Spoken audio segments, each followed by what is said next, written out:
தங்காய் நொங்காய் பவதி பிக்ஷாந்தேகி அப்படின்லாம் நீங்கள் பேசிகிட்டு இருக்கிறீங்க. அதான் சொல்கிறல, தமிழ்நாடு லெவலில் தெரிஞ்சிருந்துச்சு எப்பா இது சரியான பைத்தியம் இல்லைப்பா, சரியாகாத பைத்தியம்ப்பா அப்படின்னு. இன்னைக்கு இந்திய அளவில் நீங்கள் உங்களை அவமானப்படுத்திக்கிட்டீங்க. நீங்கள் ஒரு நாடாளுமன்றத்தில் முதல் உரை பேச போகிறீங்க. அப்போ நீங்கள் எவ்வளோ கவனமாக அது உண்மையா ஒரு நாடாளுமன்றத்தில் இப்படிலாம் ஒரு நிதியமைச்சர் பேசுவாங்களான்ற ஒரு பேசிக் காமன் சென்ஸ் கூட இல்லாமல் நீங்கள் அங்கே போய் அவங்களுக்கு பதில் சொல்கிறேன்னு சொல்லியிருக்கீங்க. நிர்மலா சீதாராமனுக்கு பதிலடி கொடுத்த கமலஹாசன். நிர்மலா சீதாராமன் அவர்கள் வந்து இதுக்கு முன்னாடி பேசியிருக்கப்போ தமிழ் வந்து பிச்சை எடுக்க கூட லாய்க்கு இல்லைன்னு பேசியிருந்தாங்க. அவங்களுக்கு பதில் கொடுக்குறாங்க. அப்படியா பேசியிருந்தாங்க நிர்மலா சீதாராமன் அவர்கள்? அவங்க ஈவேரா பேசுனதுன்னு படிச்சு காட்டினதை அவங்க சொன்னதாகவும் அவங்களுக்கு பதிலடி கொடுத்தாவும் நீங்க போட்டிருக்கீங்கன்னா என்ன மாதிரியே ஒரு கேடுகட்ட அரசியல, கேவலமான அரசியலை இவங்க பண்ணிட்டு இருக்கிறீங்க திமுக கூட்டணியில. தமிழை வச்சு தமிழ் திருட உதவாதா? நீங்க திராவிட மாடலோட கூட்டணியில இருந்துகிட்டு தமிழ் திருட உதவாதுன்னு சொல்லாமா? தமிழை வச்சு இன்னைக்கு கோடி கோடியா திருடிக்கிட்டு இருக்கீங்களே, தெரியலையா? நான் தான் தமிழை வளர்த்தேன்னு சொல்லி தமிழின் பெயரால வயிறை வளர்த்துக்கிட்டு இருக்கிற கூட்டம் இந்த திராவிட கூட்டம். நீங்க அண்ணா நகர்ல ஒரு 10 வயசு குழந்தைய பாலியல் பலாத்காரம் பண்ணிட்டானா அவங்க அம்மா அப்பா வந்து நின்று கதறாங்க. அவங்க மேல நடவடிக்கை எடுக்காம அந்த பெற்றவர்களை மிரட்டுறது, அவங்கள அடிக்கிறது, அந்த பெண் மேல வந்து உன் மேல வந்து நான் விபச்சாரின் கேஸ் போட்டுருவேன்னு சொல்லி மிரட்டி உச்சபட்ச பிரஷரை கொடுத்த நீங்க இந்த பக்கம் என்ன பண்றீங்க? ஒரு கோவில் காவலாளி பொய்யான குற்றச்சாட்டுக்கு இம்மீடியட்டா ஒரு தனிப்படம் அமைக்கிறீங்க. கொடூரமான முறையில அடிச்சு அவரங்க இறந்து போறாரு. அப்போ தமிழகத்தையே உழுக்குச்சு அந்த விஷயம். அப்போ முதல்வர் அங்கே போனாரா? போகல. கரூர் சம்பவம் நடந்தப்ப என்ன பண்ணாரு? நைட்டோட நைட்டா ஓடி போனாரு. ஆனா அந்த அஜித்குமார் உங்க கீழே இருக்கிற காவல்துறை அதுக்காக என்ன செஞ்சாரு? போன் எடுத்து சாரிமா, எப்போ 26வது லாக்அப் டெத்துல சாரிமாங்கிறாரு. அதுக்கு முன்னாடி இந்த 25 லாக்அப் டெத்துக்கும் நீங்க சாரி சொன்னீங்களா அந்த பெத்தவங்களுக்கு? ஒரு அப்பாவி இளைஞனை துள்ள துடிக்க அடிச்சு சித்திரவதை பண்ணி நீங்க கொல்றீங்க அப்படின்னா அந்த காவல்துறைக்கு பொறுப்பா இருக்கிற முதல்வர் அவருக்கும் அந்த பாவத்துல பங்கு இருக்கு. அப்ப இந்த நிகிதா, இந்த ஞானசேகரன் போன்ற புழுக்களுக்கு பின்னாடி இருக்கக்கூடிய பெரிய மீனி யாரு? அதை நீங்க சொல்லவே மாட்டாங்க.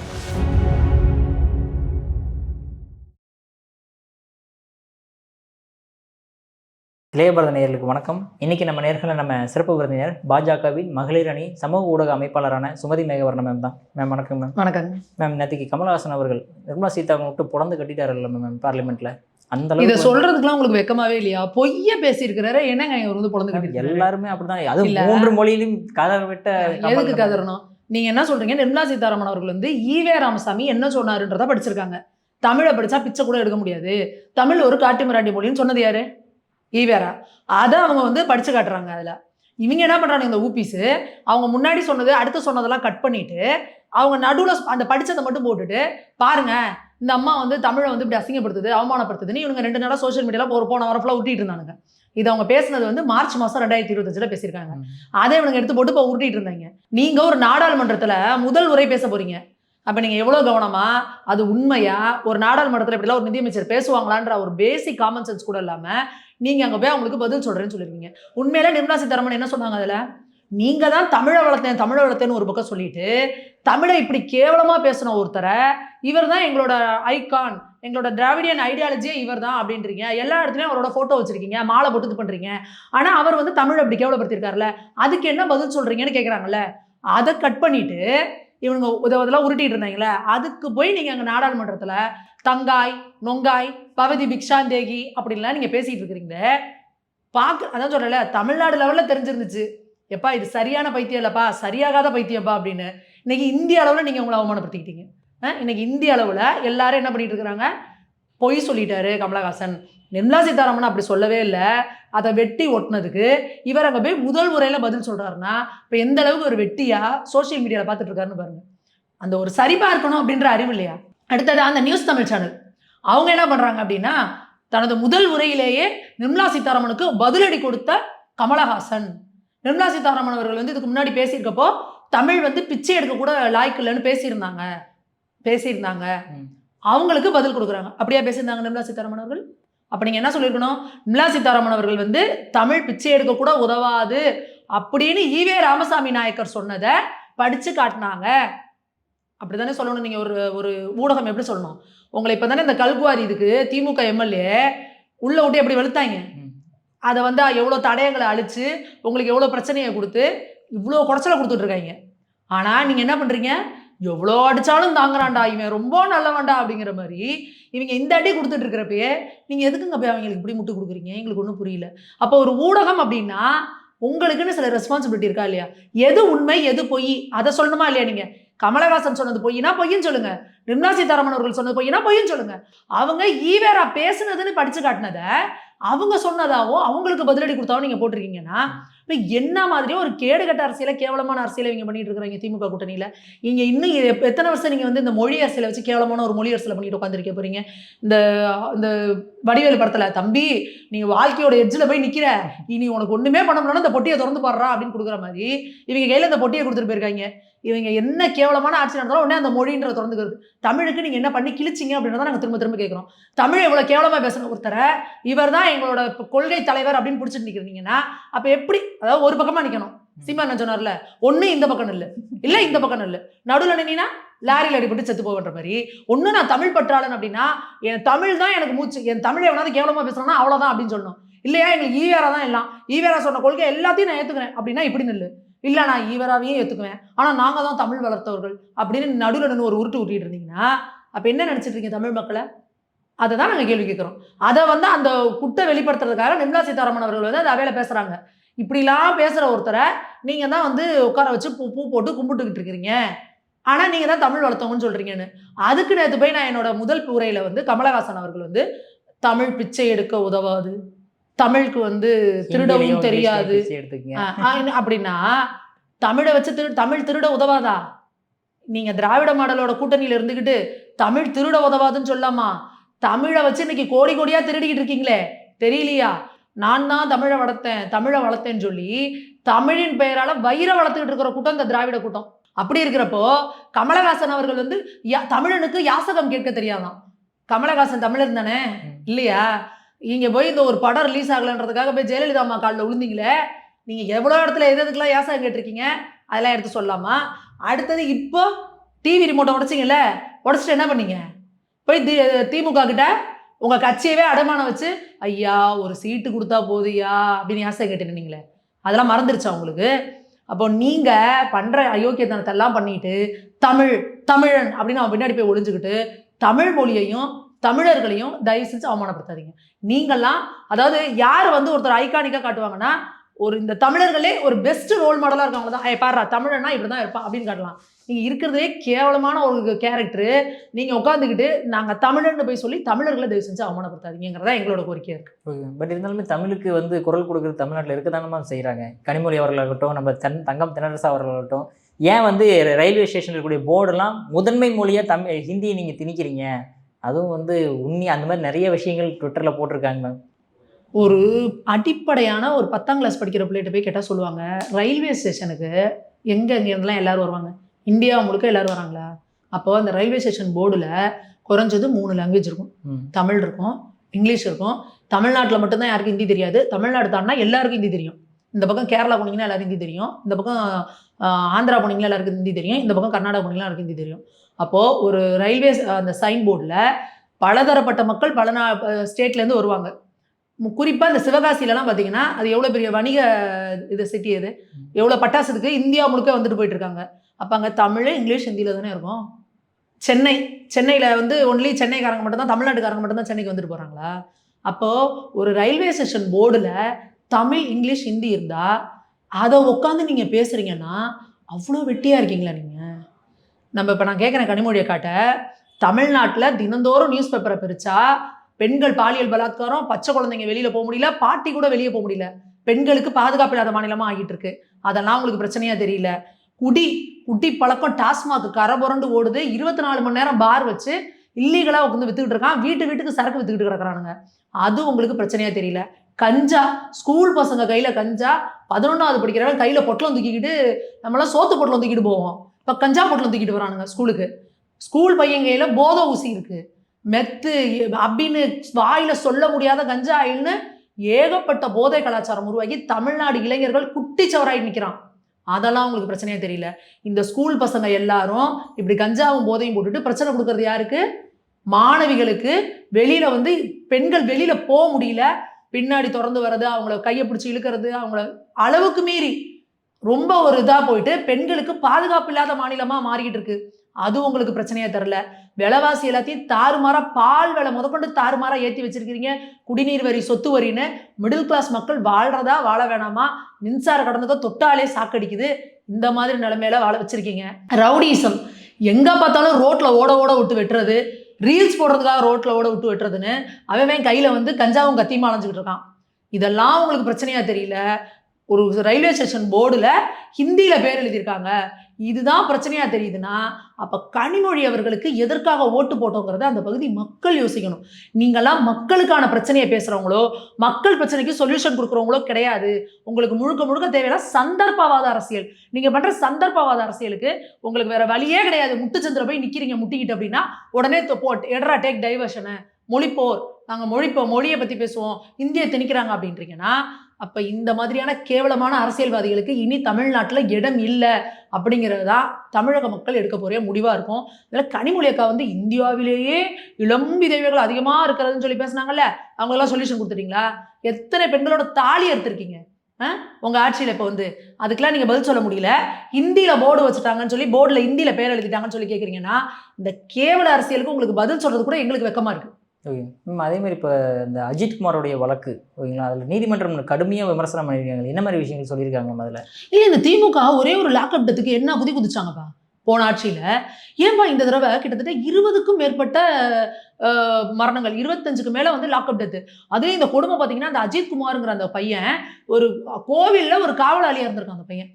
அந்த பையன் மேலே அந்த காரை ரிவர்ஸ் எடுத்து கொண்டு விட சொன்னான்றதுக்காக இந்த நிகிதா அப்படின்ற பெண்மணி, என் காருக்குள்ளே இத்தனை சவரன் நகை வச்சுருந்தேன், எனக்கு வந்து இதை வந்து இவன் திருடிட்டான் அப்படின்னு சொன்னதுனாலேயே கிட்டத்தட்ட 10 பேர் கிட்ட தனிப்படை அமைச்சு உடனே நீங்க அண்ணா நகர்ல ஒரு 10 வயசு குழந்தைய பாலியல் பலாத்காரம் பண்ணிட்டானா அவங்க அம்மா அப்பா வந்து நின்று கதறாங்க. அவங்க மேல நடவடிக்கை எடுக்காம, யார் தப்பு செஞ்சாலும் அவங்க மேல நடவடிக்கை எடுக்காம அந்த பெற்றவர்களை மிரட்டுறது, அவங்கள அடிக்கிறது, அந்த பெண் மேல வந்து உன் மேல வந்து நான் விபச்சாரின் கேஸ் போட்டுருவேன்னு சொல்லி மிரட்டி உச்சபட்ச பிரஷரை கொடுத்த நீங்க இந்த பக்கம் என்ன பண்றீங்க? ஒரு கோவில் காவலாளி பொய்யான குற்றச்சாட்டுக்கு இம்மீடியட்டா ஒரு தனிப்படை அமைக்கிறீங்க.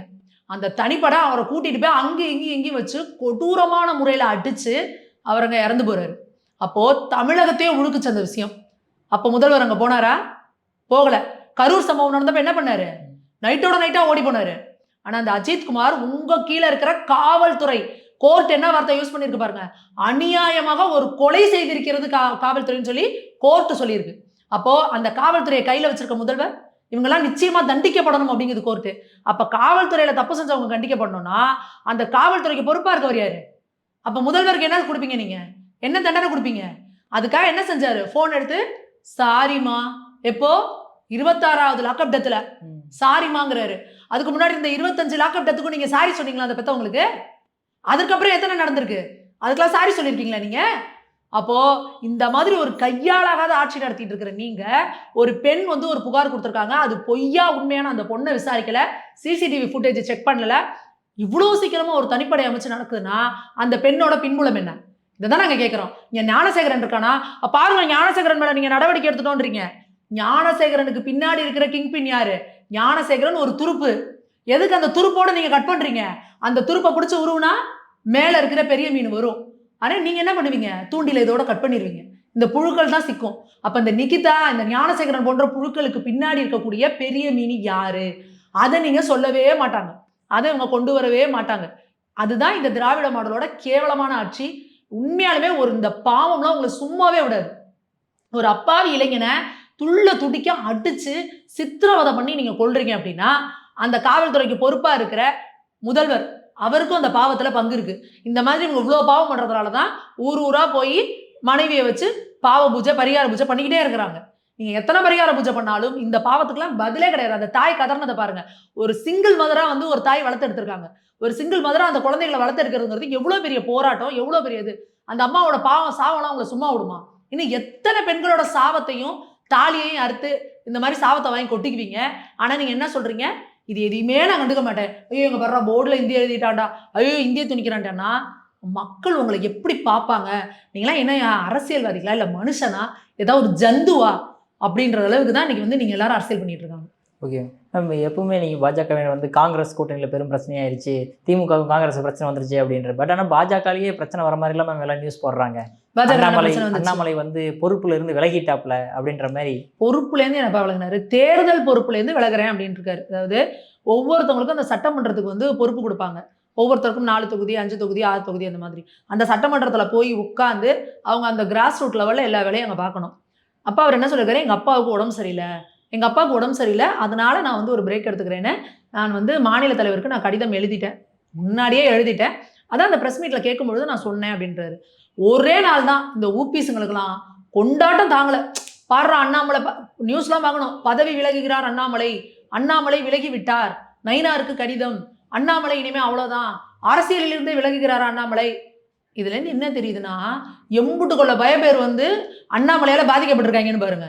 அண்ணாமலை போராடுறானோன்னு ஒரே குதூகலம் கொண்டாட்டம் எல்லாருக்கும்.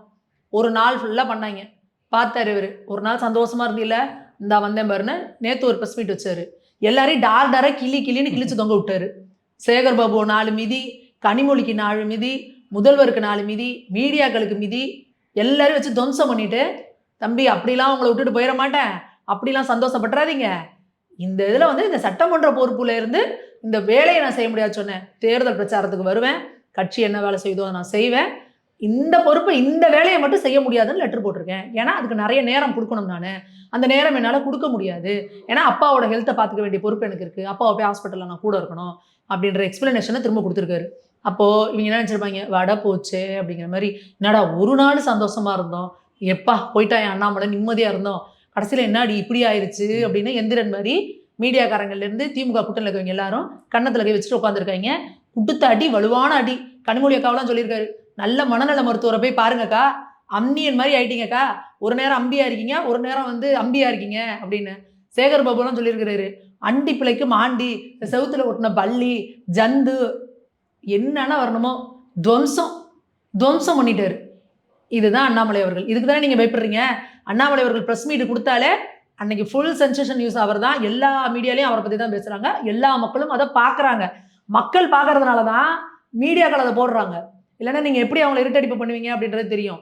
இன்னைக்கு நேற்று முழுக்க அண்ணாமலை அவர்கள் என்ன சொன்னார் அப்படிங்கிறது தான் சோஷியல் மீடியா முழுக்க எல்லாம் பரவி இருந்தது.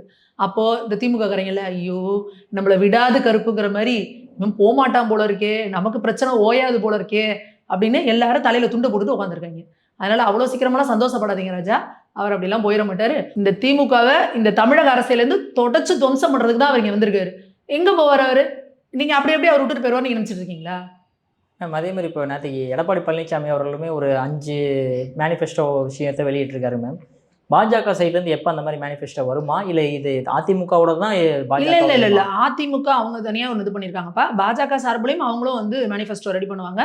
தமிழிசேகா தலைமையில் வந்து அது இது பண்ணியிருக்காங்க. தமிழிசேகா ஒரு வீடியோ கூட போட்டிருக்காங்க பாருங்க, மக்களின் குரலா, மக்களோட தேவைகள் உங்களுக்கு என்னென்ன இருக்குன்றதுக்கு ஒரு நம்பர் ஒன்று கொடுத்துருக்காங்க. அதுக்கு வந்து நீங்கள் வந்து மிஸ்டு கால் கொடுங்க.